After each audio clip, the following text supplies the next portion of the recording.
On this week's episode, has Miss Marvel just changed the future for the MCU? How gray is the Gray Man on Netflix? And what caught our eyes with the Emmy nominations? All this and more as we reach our next stop, the PCC Multiverse. And we're back with another episode of the PCC Multiverse. This is Gerald Glasser from Pop Culture Cosmos, Game Source, The Lakers Fast Break, Inside Sports Fantasy Football, and we truly appreciate everyone listening to all of our great shows.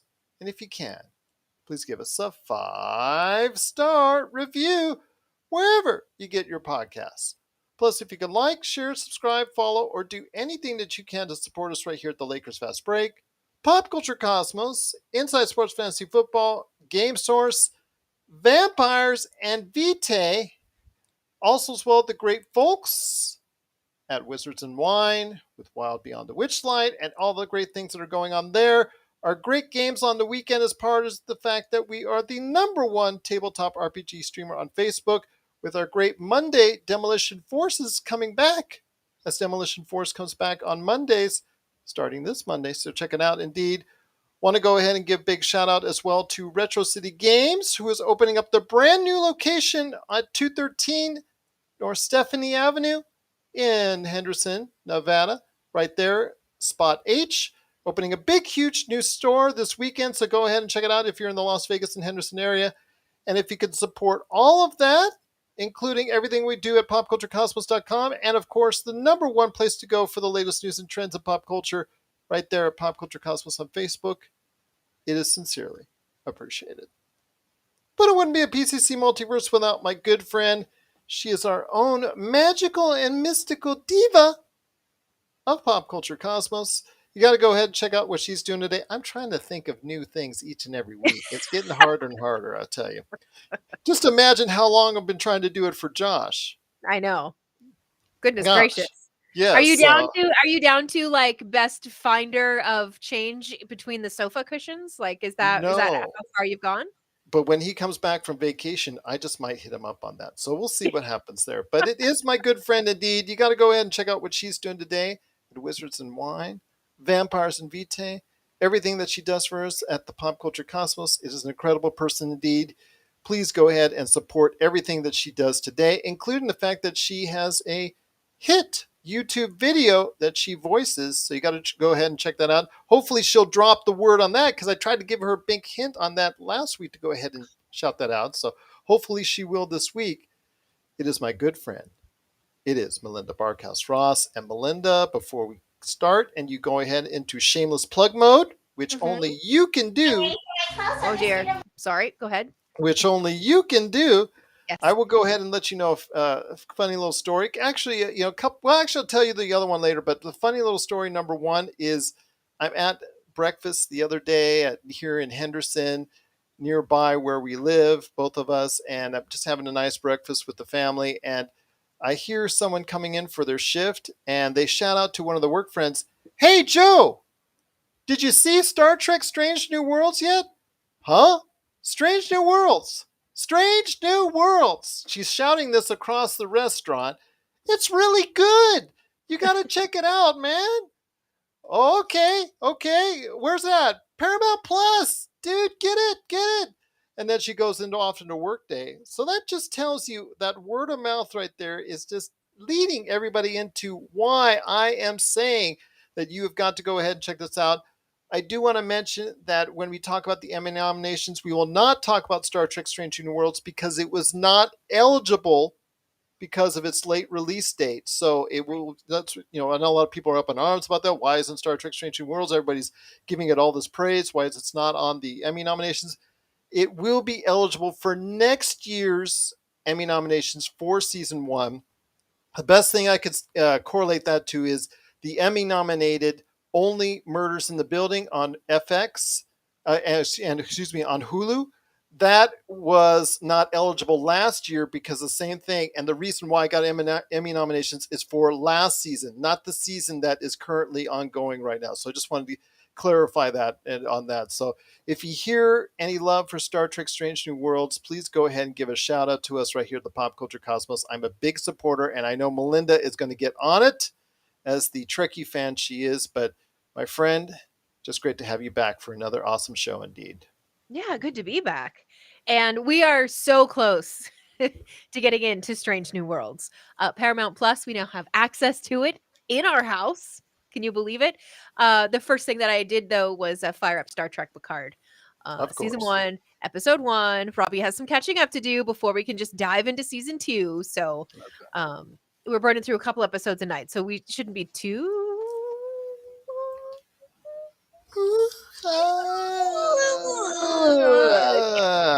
I'm going to get there, though, is what I'm trying to say.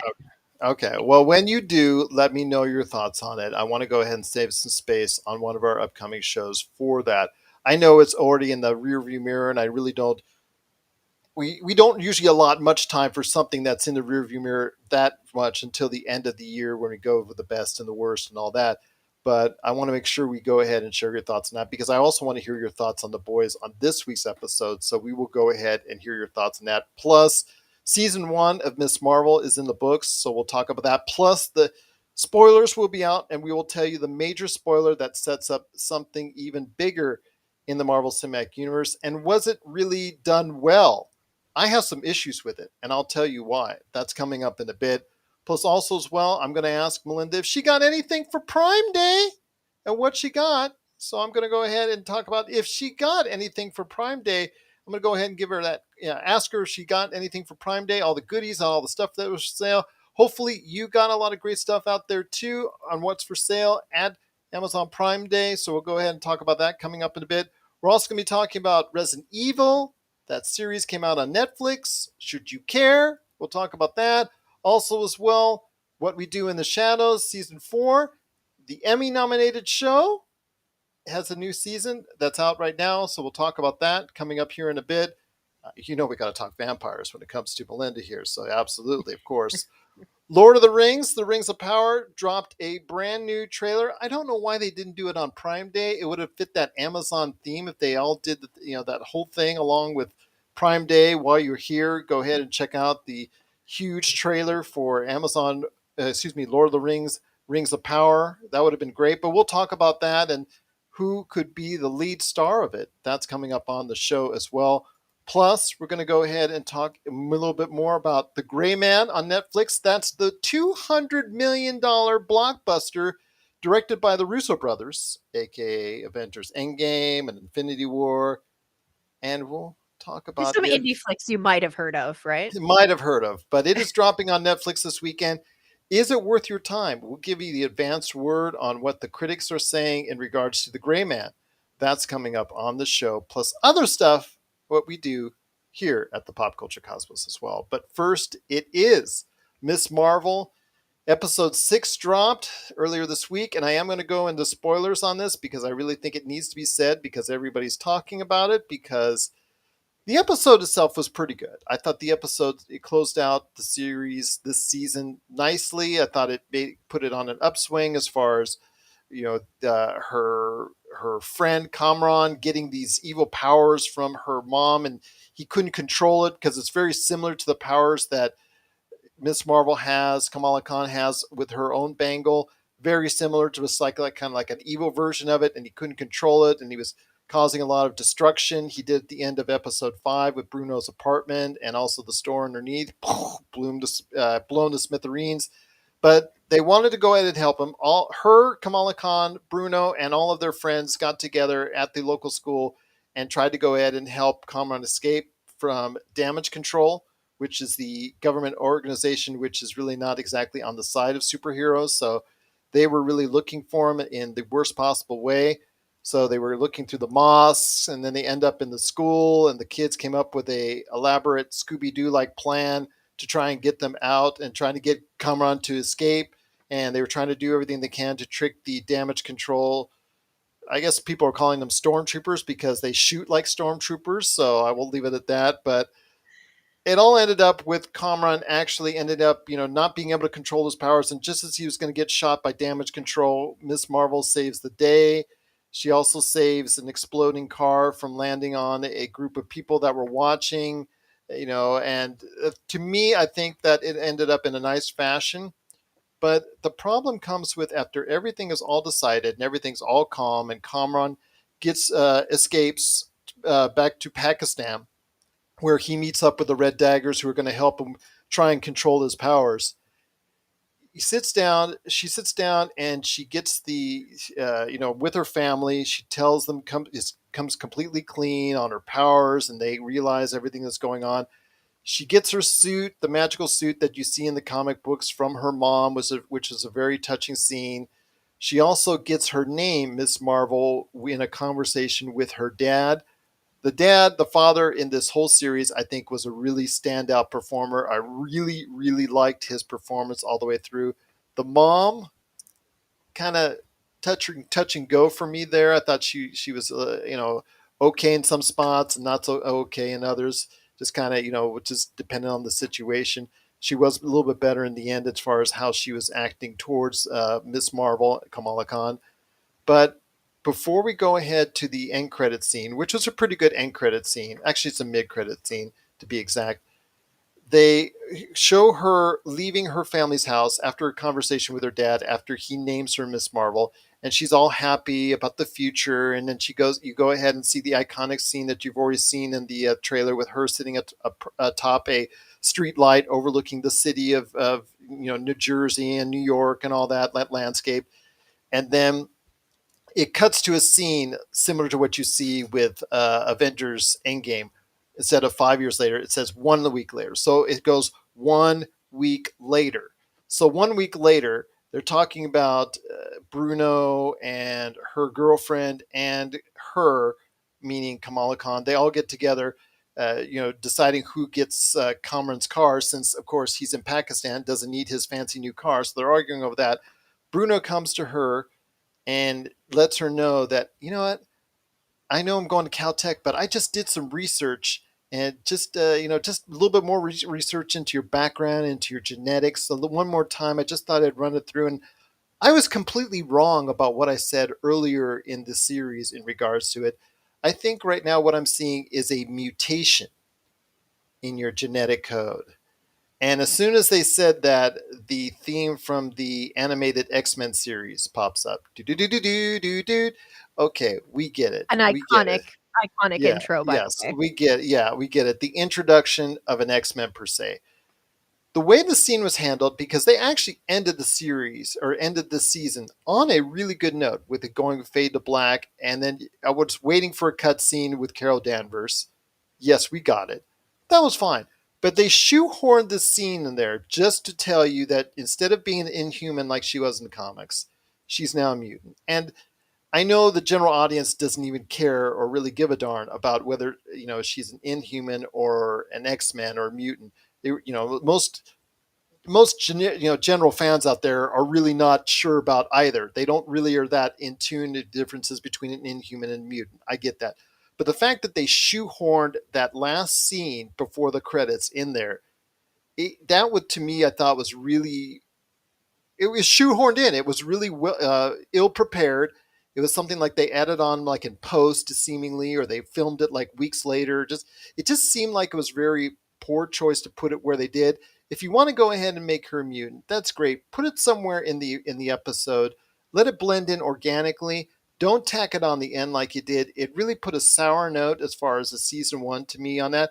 I don't care if she's an inhuman or a mutant. I think she's really good for the future. Kamala Khan, I'm excited to see what her future entails, because in the mid-credit scene, she goes ahead and with her bangle starts acting up, and all of a sudden she's taken from her room, and guess who appears in her room but Carol Danvers? So it looks like they did a body switching thing where she is now probably on the other side of the galaxy, Miss Marvel, and Carol Danvers is here right in New Jersey. So that cutscene is good because it sets up what is going to take place in Miss Marvel, excuse me, in the Marvels.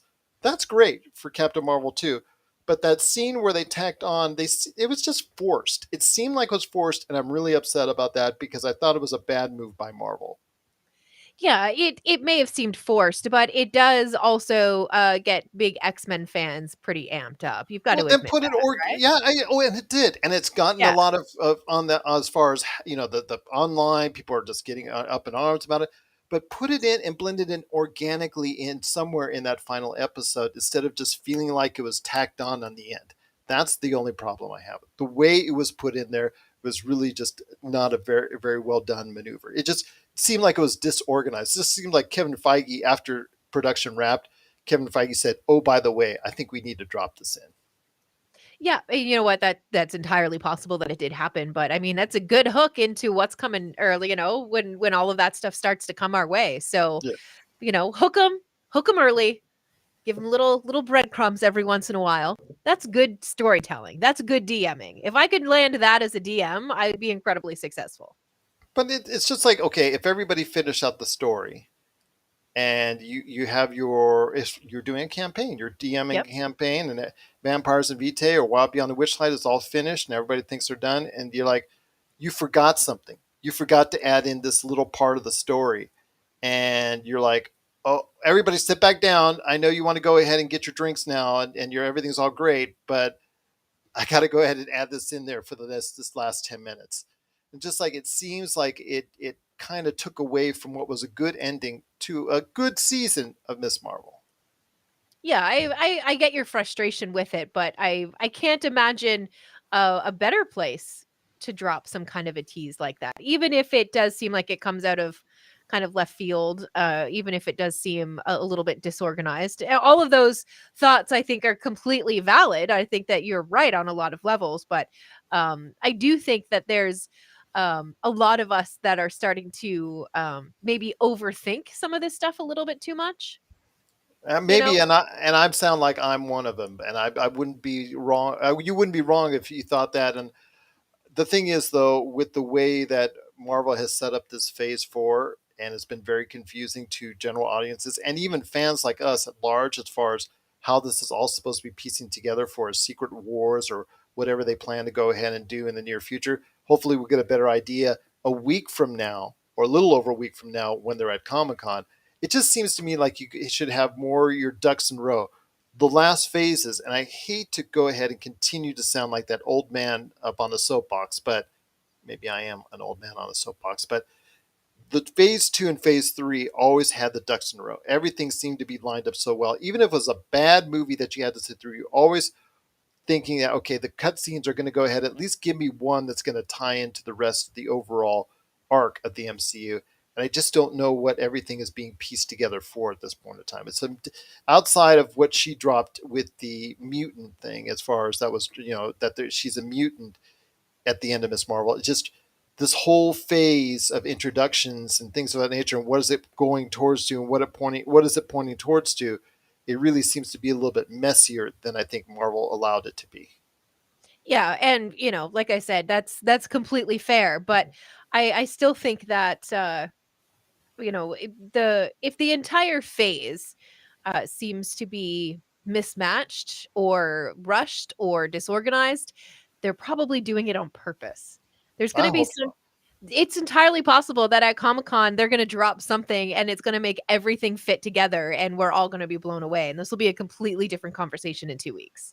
Okay. Well, I hope so. I hope so, It's my friend. possible, right? It's possible. It's possible. It's possible. We'll see what happens. Hopefully, we can get an immediate reaction from both you and Josh come Sunday after what we see at Marvel, and hopefully, we'll get a better description of that as Comic Con comes this time next week. So, we're definitely looking forward to that. But I want to hear everyone's thoughts on season one of Miss Marvel. Again, I thought it was a good series overall. I really thought that the insights into the Pakistani culture, and also as well what we saw as far as from standpoint of not only in Pakistan but in America. We truly appreciate it. But hello to our friend watching now in Japan. We just truly appreciate you doing so. We cannot thank you enough for watching and listening to us. Truly appreciate it. But yes, if you have thoughts out there on Miss Marvel season one, we'd love to hear your thoughts. Popculturecosmos at yahoo.com. Well, my friend, after that soapbox I will get off of as an old man on the soapbox thing, let's go ahead and talk about something I know that probably entertains you even more than me on a soapbox, and that is the Chris's. and we're going to hit a Chris right now. We already have Chris Hemsworth invading the box office with Thor: Love and Thunder, now over $300 million worldwide. Hopefully by the end of the weekend, going to hit 400 or even more. Hopefully, wishing the best for everything on there. It isn't going to play in China like Doctor Strange: The Multiverse of Madness and like several of the latest Disney movies. So I don't know about its long-term prospects. It might still sneak over. So I never want to doubt what's going on with Thor: Love and Thunder because a lot of people still seem to like it. I do want to mention though with Thor: Love and Thunder, I have already updated my latest MCU list as far as Gerald's Guide to the Marvel Cinematic Universe. So go ahead and check that out where I put Thor and Love and Thunder on the countdown as far as where the MCU stands. But it is the Gray Man. It is Chris Evans and Ryan Gosling. So I I mean, know a lot of I'm already bored of that movie. I can't imagine why I would yeah, wanna watch it. exactly. So I know that my wife was around the house. Oh, is the movie on Netflix yet? Is the movie Yeah. just waving herself, as far as walking on by? Because yes, Ryan Gosling and Chris Evans with the mustache are on Netflix with the Gray Man, directed by the Russo brothers. $200 million. How can it miss? With the Well, critics, yeah, with the critics, they were saying there wasn't much to see or do. For the most part, it's getting a 50 out of 100 on Metacritic, which is a ouch rating so far. I am going to check it out this weekend and have thoughts on the Monday shows. So I am still reserving judgment on that. But your thoughts on Chris and Ryan getting together as spies battling each other in The Gray Man on Netflix? oh, I'm gonna give it some time. I You mean, know Ryan you are. Gosling, he's a fellow Canadian. I feel Absolutely. obligated. I must support. Of course. So I'm definitely gonna check it out. And I know it's only because of your patriotism that you're doing so. It's the Yes. only reason is the maple leaf. That's it. No Okay. other reason at all. Okay. Trudeau would be proud right now. I'm just going to say that. Yes. Yeah.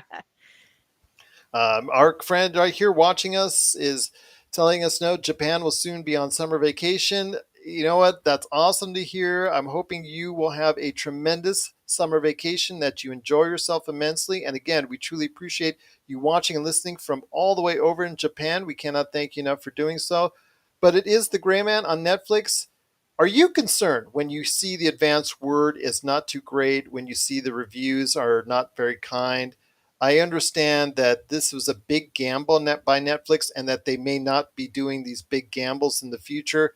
For a $200 million movie on Netflix, it is supposed to give big, what we're talking, 3, 4, 5, 6, 700, 800 million hours of viewing on Netflix. It should do humongous numbers. Do you think it will do it on Netflix? Of course it will. Of Okay. course it will. And it will because of the star power behind those 2 names. Okay. Right? People are gonna give it time, and people may give it 45 minutes and turn the movie off. That's the worst case scenario. Best case scenario is they get the views that they're expecting and, as many eyeballs on it as possible. Well, I agree with you on that. I think a lot of people, just because of the name power, will. I mean, Chris Hemsworth and Ryan Reynolds both have had movies on Netflix, right, that are geared towards Netflix that are not exactly the highest rated in the Yeah. world of their careers. They can be said what back in the day we used to call them paycheck movies, because back in the 80s and 90s you would see all these big stars every now and then do, like for instance, Sylvester Stallone, Stop or My Mom Will Shoot. Do you think when he got the script he thought this was going to be an Oscar winning movie? No, this was a big paycheck given to him up front to go ahead and do that. I mean, So he just wanted a shot at comedy, really. yeah, Do it, if you see what saw it, happens. if you read that script or saw that movie, you understand it wasn't much comedy in there outside of being so bad it's so funny in a different way. But I will say that, a paycheck movie or not, I really think I agree with you that I am checking it out because the big stars that are involved.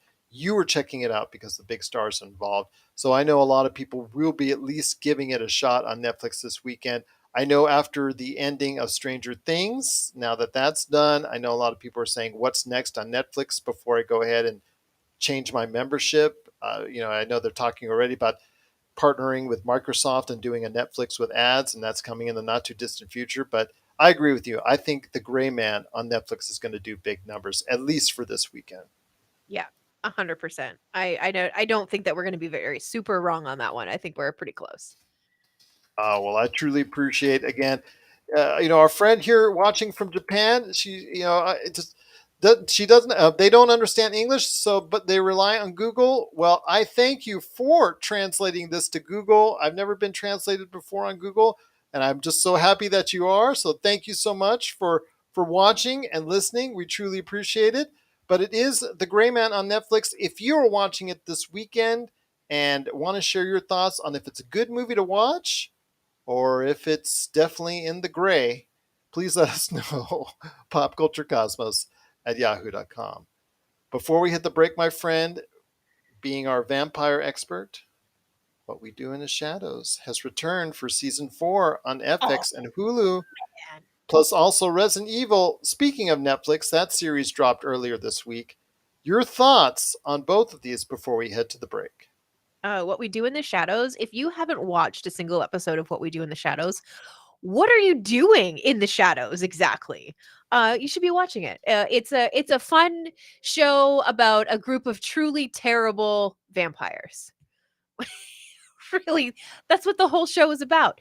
They are And really bad at their jobs. they're so bad at it. But that's what makes it so much fun to watch because we're so used Yes. to seeing the super suave, slick, or even like aggressively terrible vampires portrayed in media. So to get the opportunity to see the sillier side of unlife, as Nadia would put it, is always a treat. So it's a fun one to watch. Well, and it is Emmy nominated for the previous season, season 3, because season 4 just started and was not eligible. So this would be eligible for next year's Emmy nominations. But I do want to say it is one of FX's best shows. I know Atlanta. I always talk about The Old Man, which just got renewed for season 2. The Bear, which just got renewed for season 2 as well. That a lot of people have been talking about how good that show is. Deeper insight into the restaurant industry. So a lot of people have been talking about that as well. But definitely, What We Do in the Shadows is something that Taika Waititi, even with the feedback he's gotten in regards to Thor: Love and Thunder, and there's a lot of feedback one way or the other on it. I do think that he's been getting a lot of love for What We Do in the Shadows, overseeing that as one of his biggest successes. Obviously, it emanates from the original mockumentary film that he made that really got this whole thing started. So, yes, definitely one of his best successes that he's ever done. Yeah, it's really really good, and it's really truly worth your time. Absolutely. I can't wait for the vampire nightclub to be, the thing that the show starts to focus on. I can't wait. I can't wait either, but always a great laugh. It is What We Do in the Shadows, season 4. It's available right now on FX and Hulu. I think the first 2 episodes are up for this week. But before we head to the break, it is Resident Evil on Netflix. Again, Resident Evil being brought back out for the umpteen thousand time to go ahead and bleed every dollar out of the Resident Evil TV or movie empire that Sony wants you to go ahead and continue to have. It's a Resident Evil series on Netflix that has garnered, again, mixed reviews. I know that Josh, who is our Resident Evil expert, wasn't very high on it. He said he was still going to give it a try. So I'm waiting when he comes back from vacation to go ahead and hear his thoughts on that. But any thoughts on Resident Evil on Netflix before we head to the break? Honestly, I think it's a smart move by the franchise to try to do a show and to put it on a service like Netflix. I think that's the correct place for it. Like, Mhm. I don't think it would have fit on like a Showtime or an HBO or anything like that. I think Netflix is correct. Mhm. Is it good or not? I really don't want to be a predictor of that one. I'm not a huge follower of the Resident Evil stuff. Again, I'm not a huge fan of horror stuff, so um that kind of explains my lack of interest in it there. But I think that the idea that they're going forward with making it a series, making it on Netflix, I think that's the correct path for it. I think it makes sense. I think it makes sense. Obviously, Sony and Netflix have this relationship right now where Sony puts its marquee IPs onto that platform. It's a win-win situation for them and a win-win situation as far as content for Netflix. So I agree with you on that. No matter how bad it is or what kind of reviews it is still something that I'm sure Netflix will want to go ahead and put out there as something that people can watch and probably will get enough views to go ahead and sustain itself just by the fact that they've got a nice little side, one of their many sides of their network and their streaming outlet is the fact that they cater to horror fans needs, and it's not just Shutter, the network that's out there, that's catering to those needs. And I think that the horror fans out there watch Netflix, and they do watch it in great numbers because of the fact that there's a lot of stuff for horror fans that are out there, even if you think Stranger Things tinges on that from time to time as well. So I just tell you right now that it may not be for me for this Resident Evil series, but I will hear from Josh and see if he likes it. But we'll wait and see.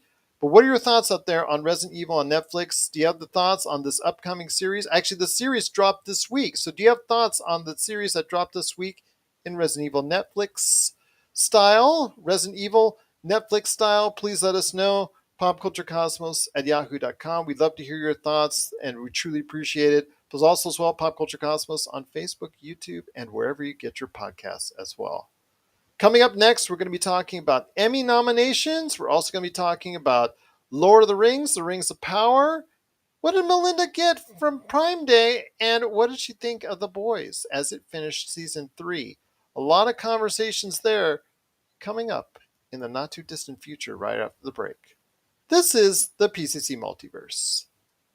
And we're back with the show. It's the PCC Multiverse. It is the goddess of everything vampire and vitae, Melinda Barkhouse Ross, and humble me, Gerald Glassford, coming right back at you here. You love how I like the, this. Oh, okay. I keep telling you, undersell so I can over deliver. Okay, fair enough. You gotta work on that. Okay, but it is, speaking of overselling, I want you to go ahead and oversell right now because it's shameless plug time. Okay, I know you went out at this Prime Day, as many people did. Millions and millions of people out there did for Amazon Prime Day and bought a lot of stuff.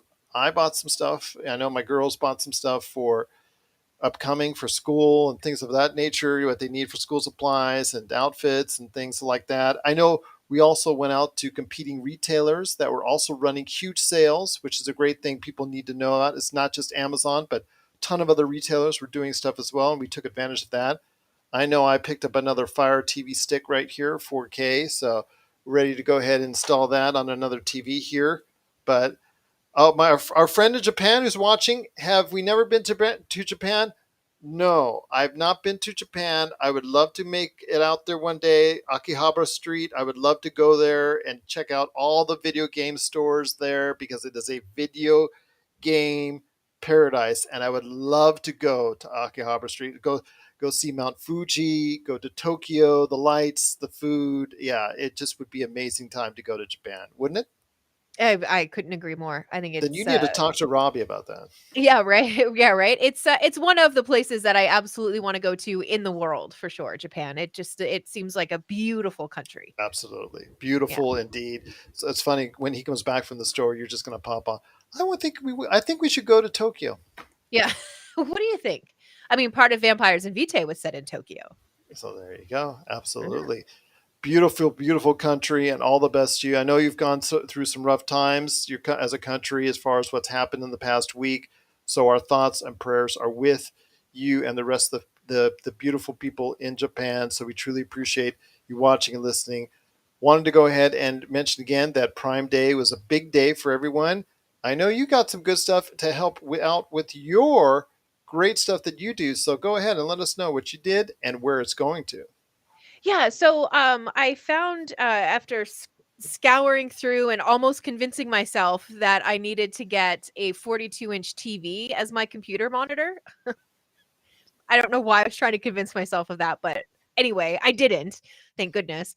But what I did get was there are these little lights. They're about 10 centimeters long, like this way. They're magnetized on the back.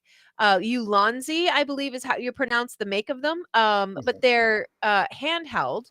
But they do have like adapters on the top and on the bottom of them, so you can add them to the top of a tripod, and then you can take your camera for your webcam, and you can mount that right on top of the light. And I bought 4 of them to go in each corner of the table when we're doing our streaming, because there's a couple of spots where I just can't quite get light to go. properly, and it's been driving me crazy.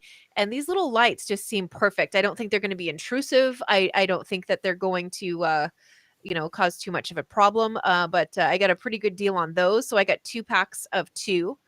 And I also picked up some new tripods because I have some tripods that are really, really short. I need some that are about 6 feet tall. So I ordered 4 of those for the new lights as well. And that was all part of Amazon stuff that I picked up. And it was all part of Amazon Prime Days. And what is it going to? What do Shameless you mean? plug. Oh, Vampires and Vitae, and I should say Wizards and Wine. Because again, there's just pockets where I can't get light to go properly, and you'll see them creep up here. They should arrive by Sunday. I don't know if the lights are going to be here in time for the Sunday show, but my fingers are crossed that that's the case.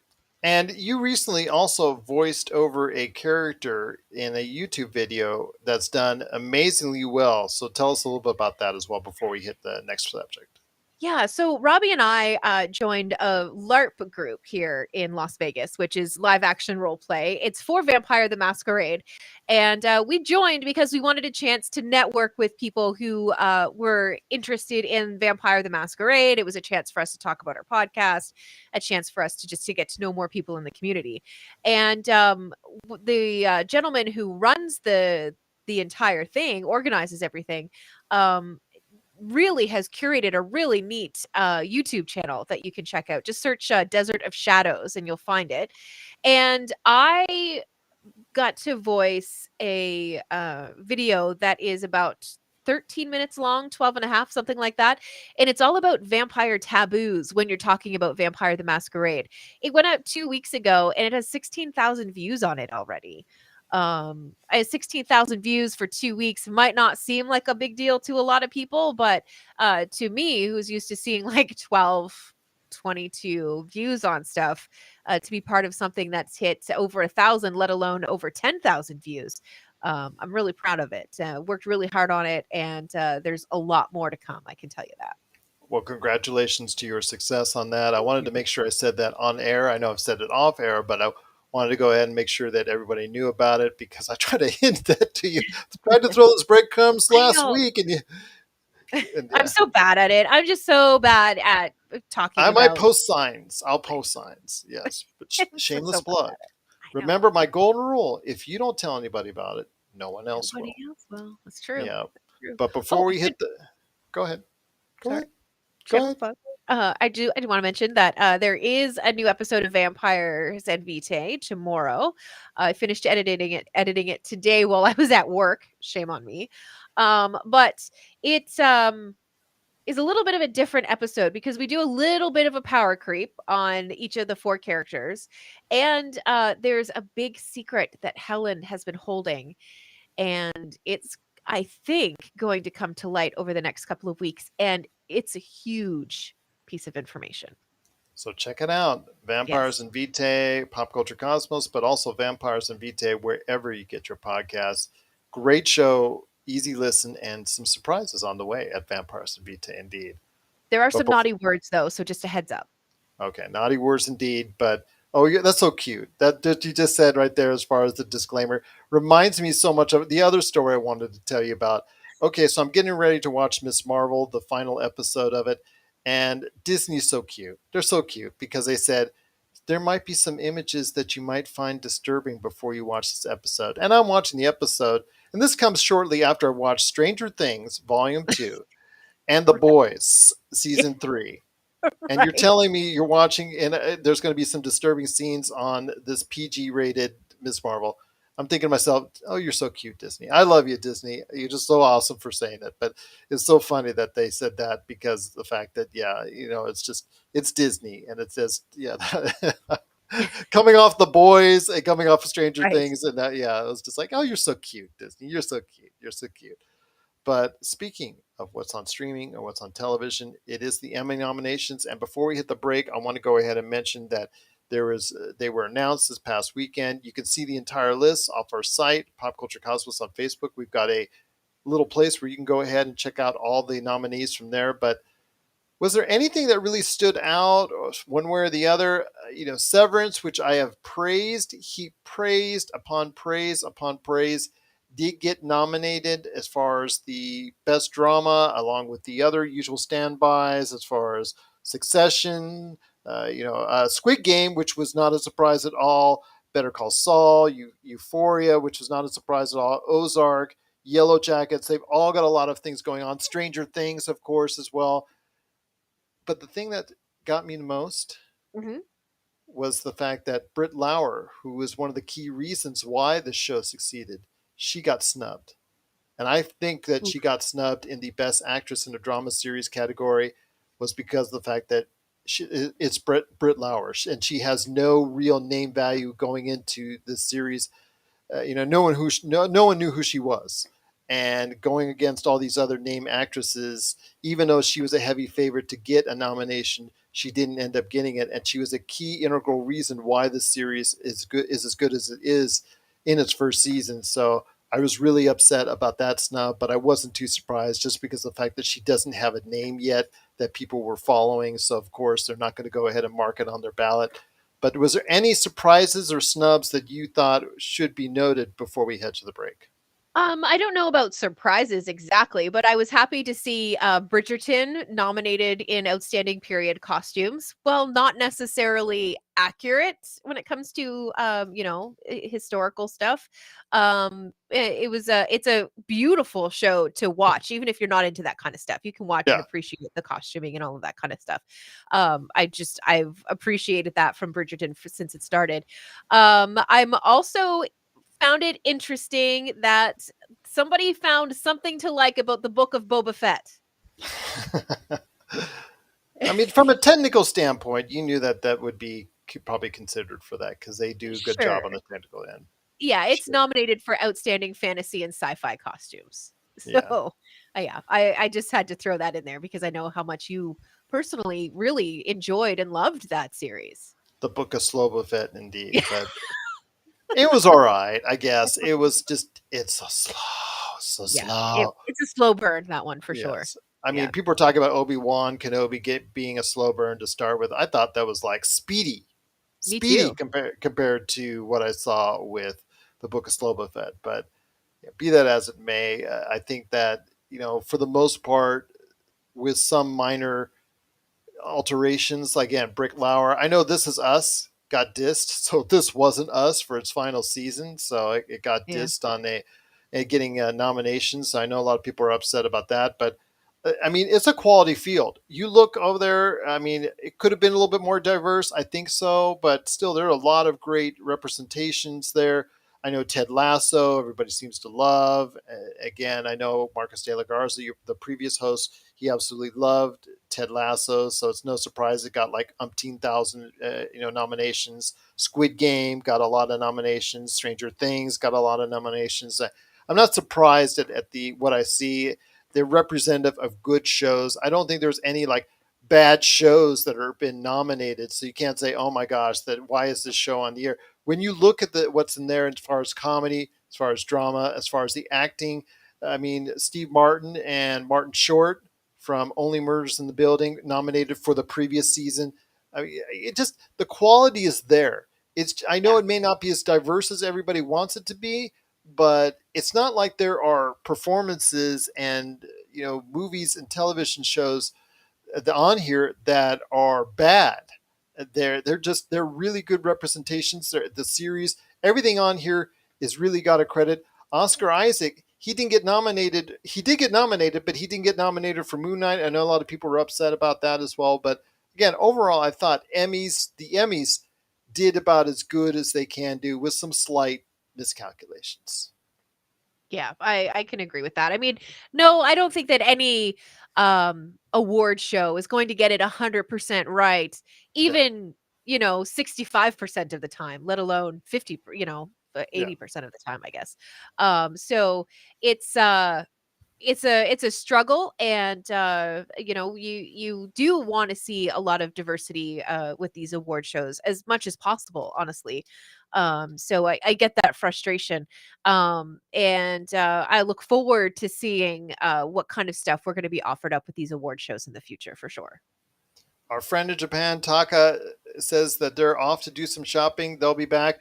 Well, hopefully you will be back with us here at the Pop Culture Cosmos. It is sincerely appreciated that you took the time out of your day to watch us today. So we truly appreciate everything that you did in watching us today and your great comments indeed. But I agree with you, Melinda. I mean, it's just such a hard thing, especially on the Emmy side, even more so than the Oscar side. I think the Oscar side, especially since they expanded the Best Picture list, I think that it made it a lot easier and left some things kind of suspect. Sometimes there are choices there that kind of make you scratch your head, but with this outing on the Emmys, because they hold it to a certain number of contenders, and the fact is that so many streaming outlets have just multiplied the number of eligible content that's out there beyond broadcast and cable. Yeah, it just makes it so much harder indeed. So again, it's a no-win situation, but I think they did about the best they could. See you soon as well. Thank you so much again for watching, Taka. We truly appreciate it. All the best to you. But it is the Emmy nominations. It is now available as far as in detail on a list on Pop Culture Cosmos on Facebook. Do you agree with Melinda and I that the Emmy nominations were, for the most part, pretty good? Please let us know. popculturecosmos@yahoo.com. Well, my friend, it's been a great episode, but before we head on out, we still got a few minutes to talk about a lot of good things, including what you thought about The Boys season 3 that just came to an end. I shared my thoughts on the Monday show, and again, I thought it was really good. In fact, The Boys was actually nominated in some areas as well.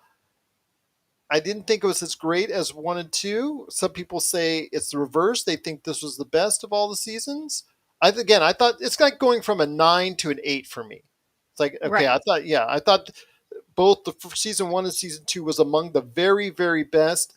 I still might put season 3 among the very best for this year. It's still right in that range where it could fall in there.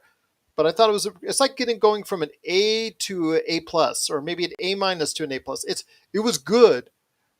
I mean, Hero Gasm was a humongous success as far Oh as my an gosh. episode is concerned. It is overall the best episode of the series, in my opinion. But the rest of it, because there was a little bit slower pace, because there was a lot of character building, made it for me like a really good watch, but not a great watch, if that makes sense. Yeah, I understand what you're saying. I personally, excuse me, I personally really enjoy watching the character development and seeing different facets of different characters. Mhm. I will say on top of that though that I did not think it was possible to like Homelander less, and they made that happen this season. The guy is straight up terrifying on the show. Holy smokes! Like I think if I met the actor in person, I don't know that I would be comfortable, and that's a credit to his acting, really. Anthony Starr, by the way. Yeah, so good. I think So he good should have for been being so bad. nominated. He Yeah. is something I think he should have been nominated for season 2, because season 3 was not eligible. The Boys, just because again the run date. But season 2, I thought he was outstanding, and I thought he should have been nominated for that. But I guess the Boys qualifies as one of those shows that, yeah, even though it's really good and thought of well, I think just because maybe it's over the top gore and violence, maybe it's not thought of as serious. But then again, Stranger Things got nominated, so look at that. So I don't know. It just seems like a show like The Boys doesn't get as amount of love as I think it should. So I think that that's part of the reason there, because of its over the top violence and gore.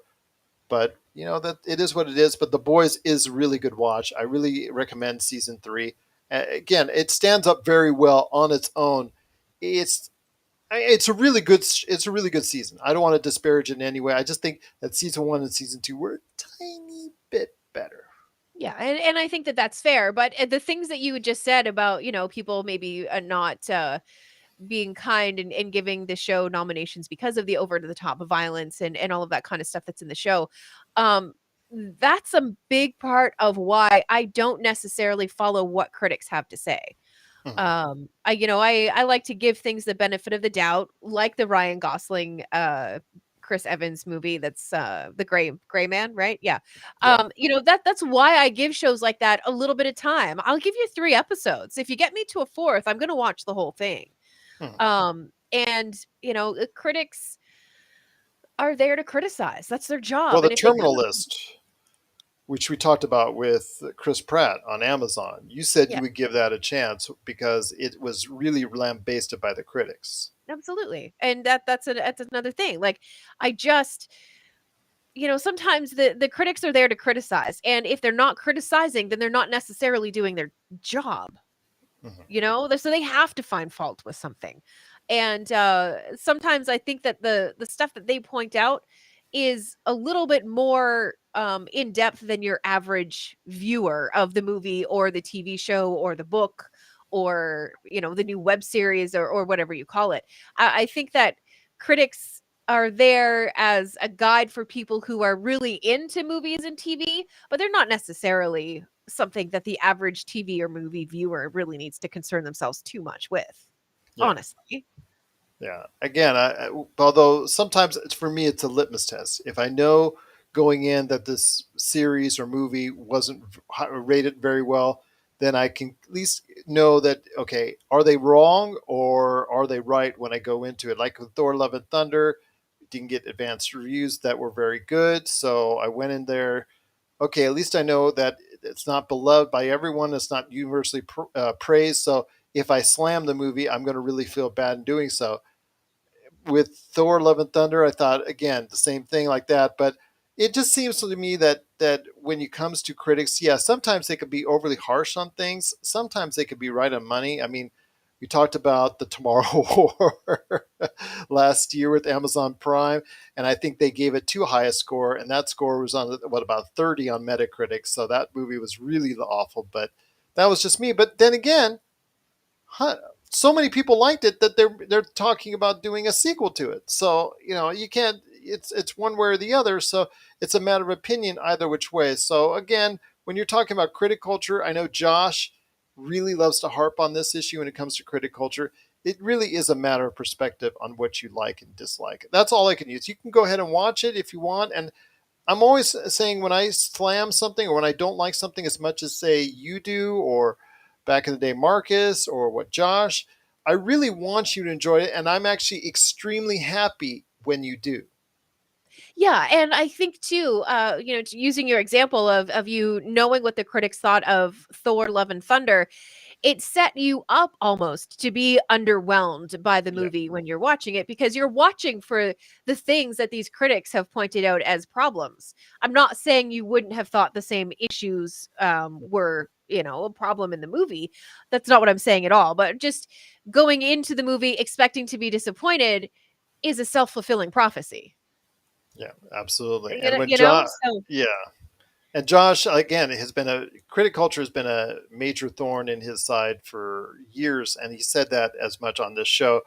But it was funny because he really wanted to prove the critics wrong when he came on the Monday show and had a review already set up for Thor: Love and Thunder. But yeah, his alignment and agreement with the critics said it all. I mean, he had shared his thoughts on it. He was disappointed, but if you want to hear more, just check out our previous show, the Pop Culture Cosmos. I was actually kind of disappointed in it as well, and it was kind of a letdown for me. I thought they went too much for the joke. Taika Waititi, for all the good that he did in Ragnarok, kind of took a step back with Thor: Love and Thunder. But again, we'll see what happens because he's on the way to doing a new Star Wars movie, and maybe another Thor will lead to another Thor. We'll see if Chris wants to come back for another Thor 5, because Thor: Love and Thunder is already set it up has set itself up for that. But go ahead, Melinda. I just have one more thing. So, in my previous life, when I was back in Canada and I was part of radio, one thing that we got to do was go and host movie premieres.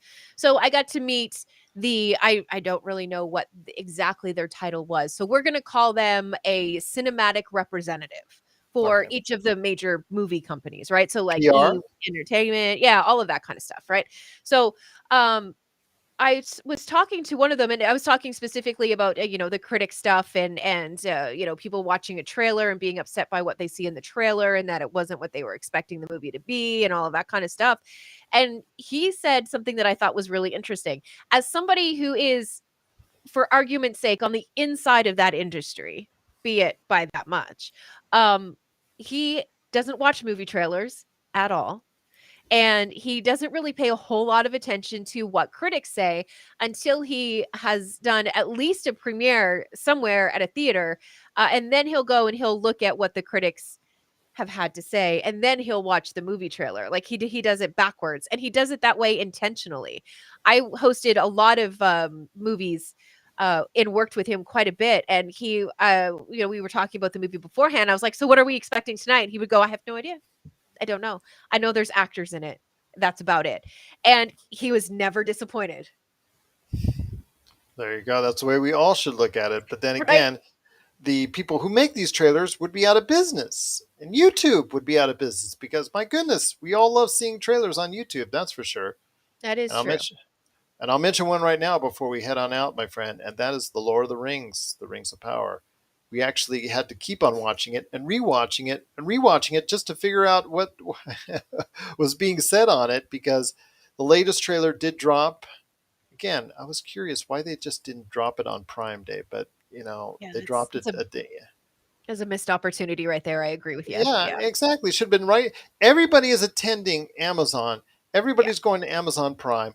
The best place to go to showcase and debut your trailer for your own $500 million series would Yeah. be on Amazon Prime on Amazon Prime Day. But I'm not Jeff Yeah. Bezos. I'm not running the company, but need I There should have been a digress. big old banner right across the top, even just to say click here to watch the trailer now. They You did that know? for the Something that Tomorrow easy. War. Yeah.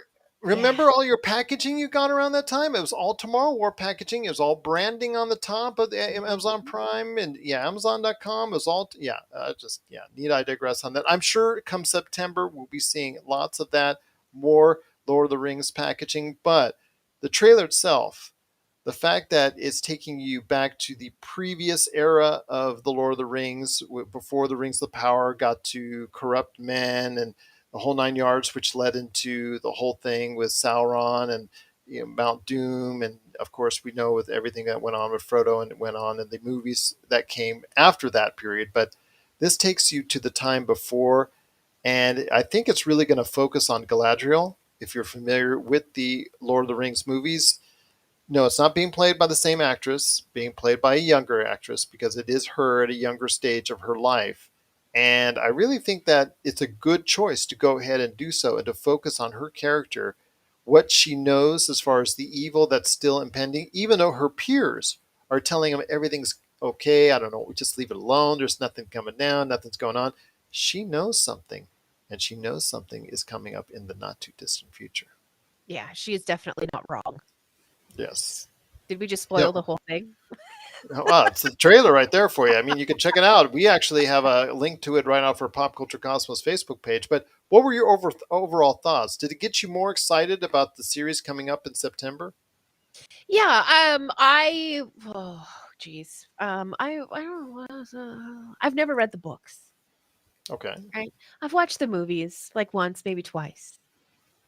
I'll give the series time, but to say that I'm excited about it, like I don't know the premiere date. I don't have an alert scheduled on the day that the series is released in my Google Calendar. Like I'm not that dedicated to it. But it's definitely a show that I'm going to give some time to. And this trailer did show me a few things that I'm very interested in seeing how it's going to play out. I can tell you, I mean, it wasn't the book that did it for me. I told you I listened to the audiobook, but that was in recent times. That was actually in the past couple of years. I've listened to it on a plane flight for the most Hmm. part, all 18 hours of it. But what got me into it was the films. I actually was really brought into it. I actually saw it in the theaters.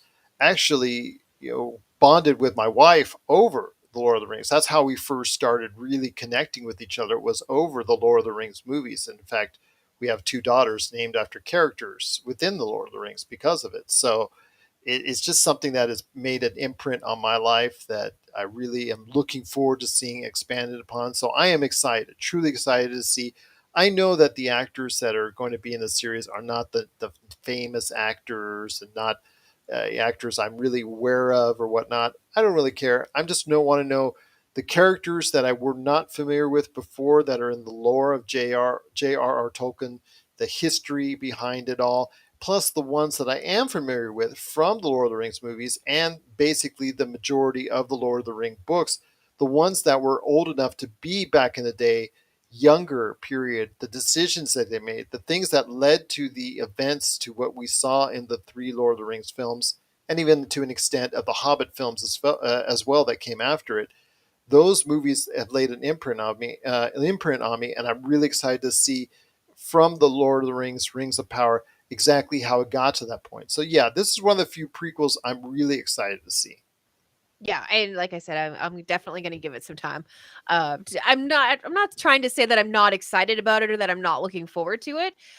It's just it's one of those shows which obviously is a lot like Star Trek Strange New Worlds right now, which is I'll watch it when I have a second and I can sit down and really take it in and really enjoy it. Okay, well, you will be glad you did it because it is so amazing, Star Trek: Strange New Worlds. But I'm really excited for Lord of the Rings, the Rings of Power. Oh, isn't that your ring glowing? I don't know. Is that elvish tongue in there on that ring? Is it like glowing?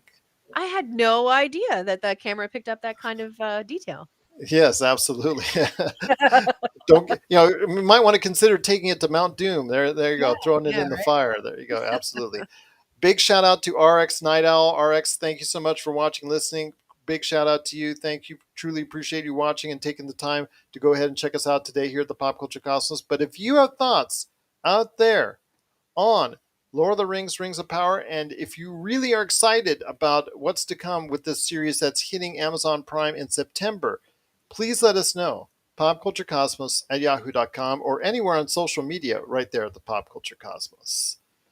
RX Night Owl, RX, he's LOL because I think we gave him the shout out. But roll to the pet the dragon. Okay, all right, there you go indeed. But before we head on out, my friend, one last thing I want to go ahead and mention is what I mentioned earlier in the show, in that our good friends at Retro City Games this weekend is opening its brand new store in Henderson, 213 North Stephanie, letter H. It's the letter H. It's a big, huge new store.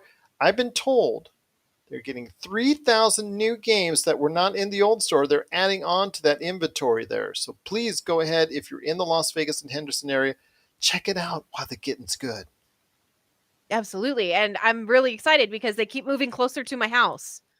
Soon they're going to be in my backyard. I'm going to have an exclusive shop. There you go. That'll be great I because love you have all the video games that you can have because it got a right? tremendous library. Please, if you are into pop culture collectibles, video games, and anything else, please go ahead and check out Retro City Games. Tell the great folks at Retro City Games, whether it's Antonio, whether it's Douglas, whether it's Nicole, or anyone out there at Retro City Games, tell them Pop Culture Cosmos sent you. We'd love to go ahead and run their ads so much. We've been running it for years. We truly appreciate our partnership with them, and we wish them tremendous success at their new location. I will be there for the grand opening, so hopefully you will check that on the Retro City Games Facebook site as well. So wishing them all the best and continued success for them going forward. But Melinda, it's been a great episode. You've been tremendous. You knocked it out of the park as always. Any last thoughts before we head on out? Wizards and Wine goes back to the ladies in Halifax, and with the shenanigans that the Las Vegas table got into inside of the Pixie Kingdom, is it going to impact the game with the girls in Halifax? We're going to find out on Monday, starting at 3:30 Pacific Standard Time on the Pop Culture Cosmos Facebook page. Shenanigans. Mm-hmm. Did it all Mm-hmm. start by Roger? No, actually, it was my idea, and then I ran with it, and then it ended up being a lot of fun. So we'll see, Okay. we'll see what happens. Shenanigans indeed. But also Mhm. want to give everybody a shout out on Monday. The Demolition Force returns. Who will be a part of it? You'll find out what's going on as Roger gets back into the DM chair one more time with Demolition Force. And check out Mitch's great games on the weekend as well at Pop Culture Cosmos on Facebook. So for Melinda Barkhouse Ross, this is Gerald Glassford. It's another beautiful day in paradise right here in the PCC Multiverse. We thank you for listening. And here's hoping you have yourself a great